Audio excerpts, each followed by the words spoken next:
মেয়েরা বড় ডেঞ্জারাস হয়ে গিয়েছে আজকাল, খুবই খারাপ অবস্থা। মানে কিভাবে বোঝাই, কেমনে বলি, আমার লজ্জা লাগে বলতে। কিছু কিছু মেয়ে আছে দেখবেন বোরকা পরেই শুধুমাত্র ৩-৪টা প্রেম করার জন্য। যখন পার্কে যাবেন, নদীর ধারে যাবেন, দেখবেন যে জিন্সের প্যান্ট ওয়ালি খুব কম আছে, বোরকার অভাব আপনি খুঁজে পাবেন না। যেই হুজুর যুবকদের কাছে প্রিয় হয়ে যায়, সেই হুজুর হুজুরদের কাছে শত্রু হয়ে যায়। মানে কেন যেন ওই হুজুরকে আর হুজুররা পছন্দ করতে চায় না, যে আমি পারলাম না সে কেন পারলো। এই হিংসা আছে না নাই? অনেকে আমাকে নিয়ে লেখে যে পড়াশোনা কি করেছে, কয় নাম্বার ছিল, কতটুকু কিতাব পড়েছে, এগুলো প্রশ্ন করে। কিছু কিছু বাঙালি আছে দেখবেন হুজুর 1.5 ঘন্টা কি বলেছে যাচাই বাছাই করে না, 20 সেকেন্ড একটা ভিডিও দেখে টিকটকে, তাও আবার ওইটা দেখে বলে হুজুর প্রেম প্রীতির ওয়াজ করে। ঠিক কিনা বলো না যে ভাইরা আমার? তুমি 30 সেকেন্ড থেকে কিভাবে জাস্টিফাই করলা এটা? হ্যাঁ, 1.5 ঘন্টার ওয়াজ হয়েছে, 30 সেকেন্ড শুনে জাস্টিফাই শুরু করে দেয়। এটা কিন্তু কখনো একজন মুসলমান ঘরের সন্তানের পরিচয় হতে পারে না। মুসলমান যখন কোনো খবর পাবে সেটাকে জাস্টিফাই করবে, is it real or fake. Justify করার দরকারটা আছে না নাই? আল্লাহ আমাদের সবাইকে জাস্টিফাই করার তৌফিক দান করুক, সকলেই পড়ে না আমিন। আমি আবার অনেক সময় আমি দেখি মাঝে মাঝে ফেসবুকে, আসলে বাংলাদেশটা হচ্ছে এমন একটা জায়গা, যেই হুজুর যুবকদের কাছে প্রিয় হয়ে যায়, সেই হুজুর হুজুরদের কাছে শত্রু হয়ে যায়। মানে কেন যেন ওই হুজুরকে আর হুজুররা পছন্দ করতে চায় না, যে আমি পারলাম না সে কেন পারলো। এই হিংসা আছে না নাই? অনেকে আমাকে নিয়ে লেখে যে পড়াশোনা কি করেছে, কয় নাম্বার ছিল, কতটুকু কিতাব পড়েছে, এগুলো প্রশ্ন করে। আমি আমার কথা আজকে মাহফিলে বলছি, শোনেন। আমি আবরারুল হক আসিফ কওমি মাদ্রাসায় পড়াশোনা করেছি। আমি 9 বছর মুতাফাররিকা জামাত টু হেদায়া জামাত, অলওয়েজ প্রত্যেকটা এক্সামে ফার্স্ট ছিলাম, সেকেন্ড হই নাই, অলওয়েজ ফার্স্ট, অলওয়েজ আউয়াল।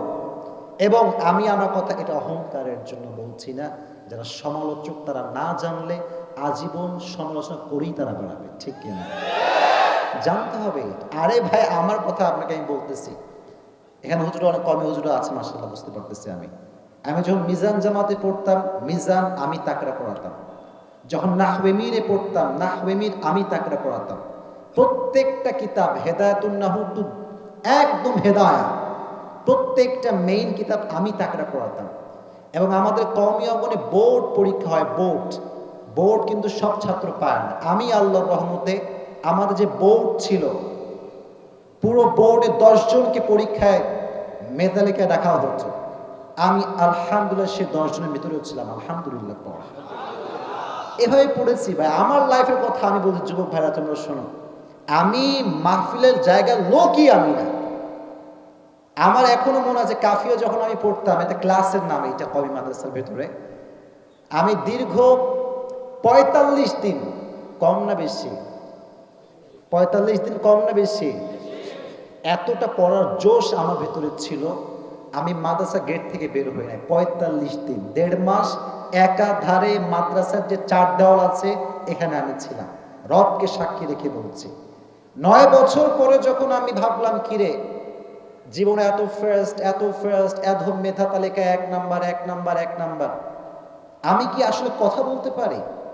একটা জুমার মেম্বারে খুতবা দিলাম একদিন।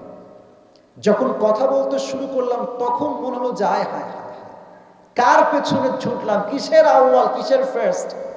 জনগণ তো প্রথম দেখে না, জনগণ কে প্রথম তা দেখে না, জনগণ দেখে কথা বলার স্টাইল আর ধর্ম, ঠিক কিনা?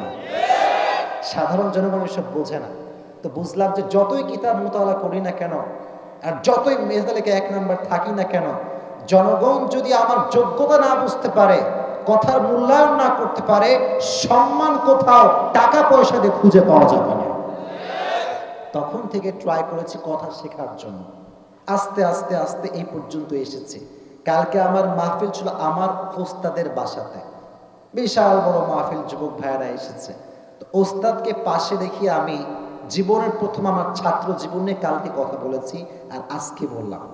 আর বললাম এই জন্য, যদি আমি না বলি আমার জাতি ভাই আমার কয় মাদ্রাসার হুজুররা আমাকে ছাড় দেবে না, ঠিক কি না প্রিয় ভাই?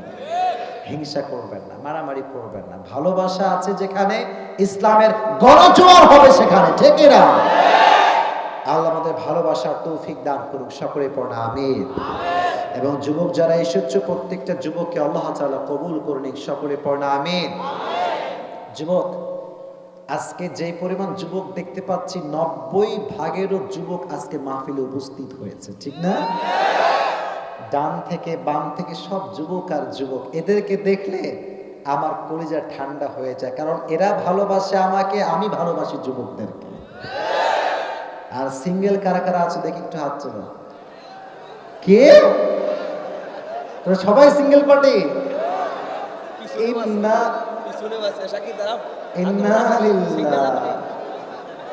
তোমাদের কারো বউ নাই?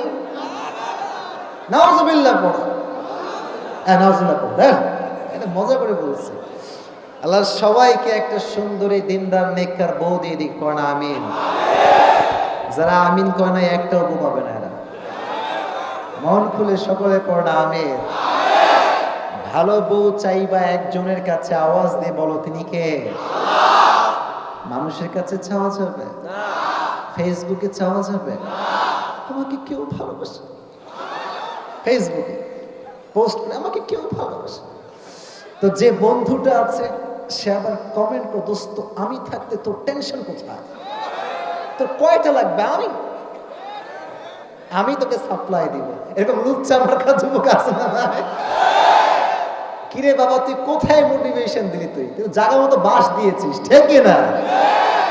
হারাম কাজে আমরা সহযোগী হব না। হ্যাঁ, যদি তোমার ফ্রেন্ডে কোনো চয়েস থাকে, তুমি এতটুকু বলবা, তুই যদি বিয়ে করতে চাস আমি বন্ধু তোকে আমার কলিজার ভেতর থেকে সাপোর্ট করব, ঠিক না?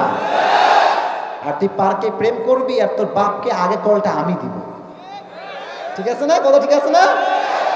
তোর বাপকে কল দেব, শালা প্রেম মারাও তুমি, তাই না? এটা সওয়াবের কাজ। আপনি হারাম থেকে বাঁচাবেন, আপনার আমলনামায় আল্লাহ সওয়াব লিখে দিবে। সুবহানাল্লাহ পড়তে পারলেন না?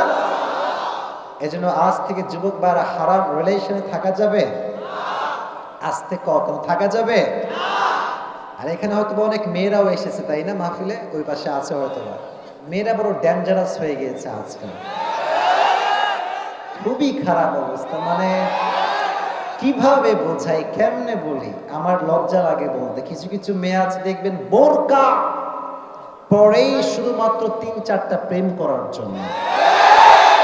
যখন পার্কে যাবেন, নদীর ধারে যাবেন, দেখবেন যে জিন্সের প্যান্টওয়ালি খুব কম আছে, বোরকার অভাব আপনি খুঁজে পাবেন না, বেশিরভাগ বোরকাওয়ালি। কেন? এইটা কেন? বোরকাকে যে প্রেম করার জন্য ব্যবহার করে তার চরিত্রে কোনো ঠিক নয়। আল্লাহ সেই বোনগুলোকে হেদায়েত দান করুক, সকলে পড়া আমিন। এবং আমার বোনদেরকে আল্লাহ তাআলা ফাতেমার চরিত্রে চরিত্রবান হওয়ার তৌফিক দান করুক, সকলে পড়া আমিন।